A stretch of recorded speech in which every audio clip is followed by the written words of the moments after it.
Good morning all of you. आज हम still life में यानी वस्तु चित्रण में किसी भी वस्तु के निर्माण में रूप यानी फॉर्म का क्या महत्व है उसके विषय में अध्ययन करेंगे। जब भी हम वस्तु बनाते हैं, उसका चित्रण करते हैं, तो हम कोई उसमें बनाते हैं, वही रूप या आकृति किस प्रकार से चित्र में प्रभाव उत्पन्न करती है, इसका अध्ययन हम करेंगे। वस्तु चित्रण और चित्र संयोजन में रूप का क्या महत्व है, इसके विषय में form is two dimension art is the area containing colour. कॉबलर ने इसके बारे में कहा है।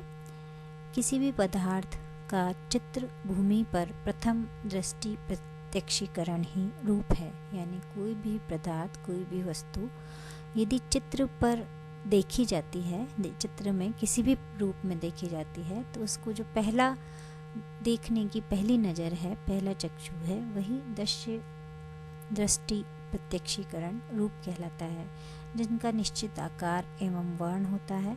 रूप का निर्माण वस्तुगत या कल्पनाजन्य हो सकता है। जैसे यदि कोई बिंदु बिखरे हुए होंगे तो कोई भी रूप नहीं बनेगा, जबकि वह आपस में मिलेंगे तो कोई न कोई आकार ग्रहण कर लेता है। अतः रूप चित्र में दो प्रकार से उपस्थित, आकृति या सादृश्य मूलक के रूप में, अमूर्त या काल्पनिक रूप में।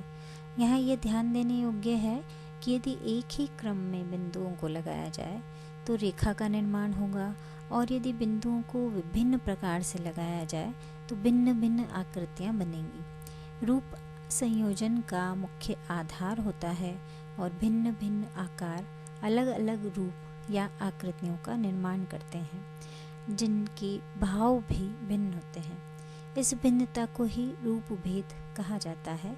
रूप निर्माण के लिए जो बिंब नेत्रों पर किसी वस्तु को देखने से बनते हैं, उसका आभासित, काल्पनिक या सांकेतिक प्रभाव कलाकार अपनी आत्म अभिव्यक्ति के लिए करता है।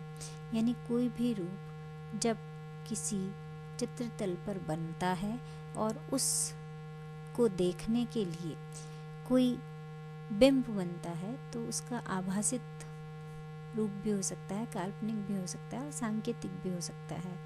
यह बिंब मूर्त, अमूर्त, सादृश्य, यथार्थ या पूर्णतः काल्पनिक भी हो सकते हैं, परंतु सभी प्रकार के रूप चित्रण में निश्चित भाव, अभिव्यंजना और सौंदर्य उत्पन्न करते हैं, जिसके कारण चित्रभूमि मनमोहक बनती है या चित्र मनमोहक बनता है। यानी रूप का जो मुख्य कार्य है चित्र में, वह चित्रण में एक निश्चित भाव की अभिव्यक्ति करना है, जिससे सौंदर्य उत्पन्न हो जाए और चित्र अच्छा बने, अच्छा दिखना लगे। और यहाँ पढ़ चुके हैं कि यह बिंब मूर्त हो सकता है, अमूर्त हो सकता है, सादृश्य रूपक हो सकता है, यथार्थ हो सकता है या पूर्णतः काल्पनिक भी हो सकता है। वैसे तो रूप के बहुत सारे आकार हैं, परंतु यहाँ हम केवल द्विआयामी और त्रिआयामी रूप के विषय में चर्चा करेंगे। द्विआयामी रूप में जिसका क्षेत्रफल केवल लंबाई चौड़ाई में फैला हो, द्विआयामी यानी टू डायमेंशनल कहलाता है। जैसे किसी वस्तु की छाया, त्रिभुज, आयत आदि। और त्रिआयामी रूप में जिसमें छाया, प्रकाश या रेखा रंग के द्वारा गहराई या मोटाई का आभास भी कराया गया हो, त्रिआयामी यानी थ्री डायमेंशन कहलाता है। यह कलाकार की कुशलता पर निर्भर करता है कि वह किस विधि या उपकरण से द्विआयामी चित्रतल पर त्रिआयामी प्रभाव उत्पन्न कर पाता है। अब द्विआयामी को त्रिआयामी बनाने के लिए कुछ तत्वों का उपयोग किया जाता है, प्रयोग में लाया जाता है, जिसमें सबसे पहले रेखाओं के भिन्न भिन्न प्रयोग से द्विआयामी रूप को त्रिआयामी बनाया जा सकता है।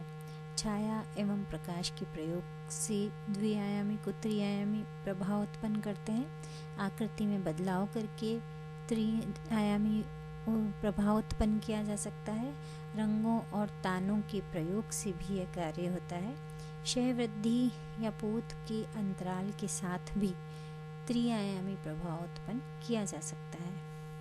यदि समूह चित्र बनाया गया है तो उसमें वस्तु की सीमा को स्वतंत्र करना चाहिए, जिससे वस्तु में गति एवं रूप में गोलाई का आभास हो सके।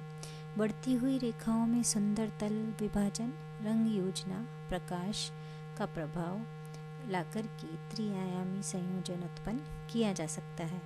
अतः चित्रकार की कुशलता, उसकी निपुणता और अनुभव के साथ यदि चित्रतल पर प्रवाह युक्त रेखांकन, वर्ण संयोजन, संतुलन और सहयोग को अपनाया जाए तो भावों की अभिव्यक्ति में कलाकार सफल हो सकता है और त्रिआयामी